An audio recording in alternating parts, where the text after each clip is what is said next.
Good evening, everybody, and welcome to this evening's winter weather update.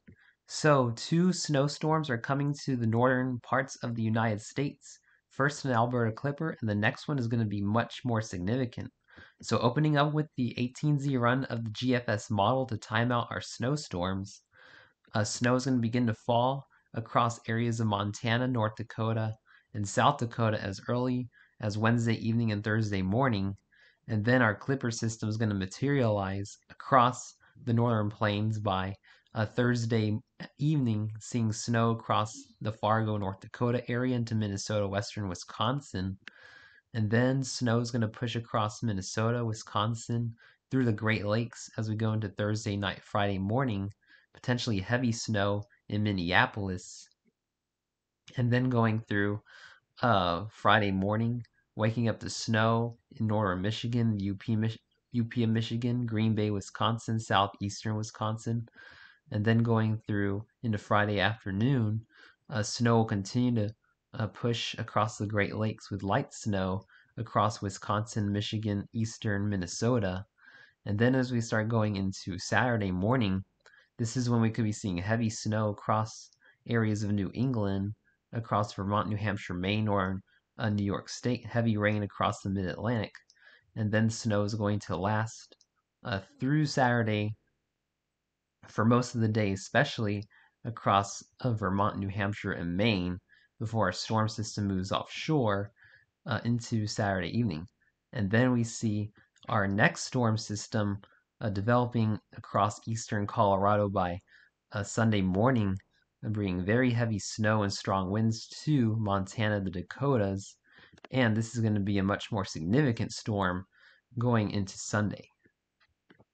So looking at snowfall accumulations over the next 5 days in the 18Z run of the GFS model, looking at a widespread swath of 6 to 12 inches of snow across most of Montana, the Dakotas, Minnesota, Wisconsin, and Michigan, and areas going to be seeing pockets as high as 18 to 21 inches, especially across northern central Montana, North Dakota, southern Minnesota, could be seeing up to a foot of snow in Minneapolis, St. Paul over the next 5 days. And then taking a look at the Northeast, could be seeing widespread 2 to 6 inches of snow in central southern New York State, northern Pennsylvania, and then in the Adirondacks region of New York State, looking at a good 6 to 12 inches of snow as well. And then northern Vermont, northern New Hampshire, most of the state of Maine is looking at about 6 to 18 inches of snow over the next 5-day period, with some localized higher amounts in eastern Maine.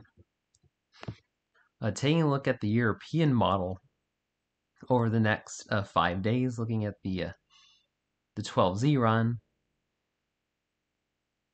and for some reason the 12Z run does not appear to be operational right now, so we're going to have to look at the 0Z run. But the 0Z run was showing a little lighter snowfall accumulations across the same areas as the GFS, about 6 inches to 12 inches, even though it's not really loading right now. And then taking a look at the Canadian model. The Canadian model over the next 5 days is also showing widespread 6 to 12 inches of snow across the Dakotas, Montana, a little bit further south into northern Iowa, northern Nebraska, southern Wisconsin, and Michigan, and then seeing pockets as high as 18 inches in Montana, North Dakota, South Dakota, maybe as high as 3 feet in some of the mountainous areas of northern Montana. So we're going to have to continue to watch these snowfall accumulations over the next several days. And finally, closing off with the National Weather Service's watches, warnings, and advisories, Matt. We don't really see a lot of winter weather alerts quite yet. Some winter weather advisories in northern Montana in the purples, avalanche warnings in the blues across northwest Montana, northern Idaho, and then a winter storm watch in a county in northern Montana. Lots of special weather statements across the Ohio Valley, Mid-Atlantic, some freeze warnings across Alabama, western Georgia, red flag warnings in Virginia, and some winter storm watches and warnings east of Lake Ontario in New York. So thanks for watching this evening's winter weather update. I'll continue to monitor these storms over the next several days for my friends across the northern half of the country. Please stay safe and have a wonderful evening, my friends.